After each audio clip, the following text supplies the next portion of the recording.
AIDS ಸೋಂಕು ದಿನೇ ದಿನೇ ಕಡಿಮೆಯಾಗ್ತಾ ಬರ್ತಿದೆ. ಹೀಗಂತ ಕರ್ನಾಟಕ ರಾಜ್ಯ ಆರೋಗ್ಯ ಸಚಿವರಾದ ದಿನೇಶ್ ಗುಂಡೂರಾವ್ ಕಾರ್ಯಕ್ರಮವೊಂದರಲ್ಲಿ ಮಾತನಾಡಿದ್ದಾರೆ. ಕಳೆದ ವರ್ಷದಲ್ಲಿ ರಾಜ್ಯದಲ್ಲಿ 13,183 ಪ್ರಕರಣಗಳು ವರದಿಯಾಗಿದ್ದು, ಈ ಸಾಲಿನಲ್ಲಿ ಅಕ್ಟೋಬರ್ ವರೆಗೆ 7,720 ಪ್ರಕರಣಗಳು ಪತ್ತೆಯಾಗಿದೆ. ಕಳೆದ ವರ್ಷ ಗರ್ಭಿಣಿಯರಲ್ಲೂ ಅತ್ಯಂತ ಹೆಚ್ಚಾಗಿ ಏಡ್ಸ್ ಸೋಂಕು ಕಾಣಿಸಿಕೊಂಡಿತ್ತು.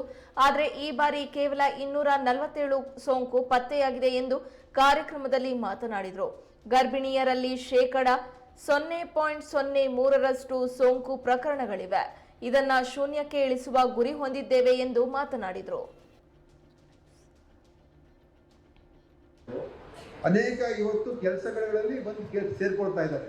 ಮೊದಲು ಎಲ್ಲೂ ಕಾಣ್ತಾನೆ ಇರಲಿಲ್ಲ, ಆದರೆ ಇವತ್ತು ಉದ್ಯೋಗಗಳಿಗೆ ಬರ್ತಾ ಇದ್ದಾರೆ ಮತ್ತು ಬೇರೆ ಬೇರೆ ಕಡೆ ಒಂದು ಎಲ್ಲಿ ಕೆಲಸ ಮಾಡೋ ಅವಕಾಶಗಳು ಇರ್ತದೆ, ಅದು ಫಾರ್ಮಲ್ ಸೆಕ್ಟರ್, ಇನ್ಫಾರ್ಮಲ್ ಸೆಕ್ಟರ್ ಮಾಡ್ತಾ ಇದ್ದಾರೆ. ಸೊ ಅವ್ರಿಗೆ ಒಂಥರ ಒಂದು ಧೈರ್ಯ ಬರ್ತಾ ಇದೆ, ನಾವು ಮುಖ್ಯವಾಹಿನಿ ಸೇರ್ಕೋಬೋದು, ಮುಖ್ಯ ಒಂದು ಸಮಾಜ ಸೇರ್ಕೋಬೋದು, ನಾವು ತಲೆ ಎತ್ತಿ ಓಡಾಡ್ಬೋದು.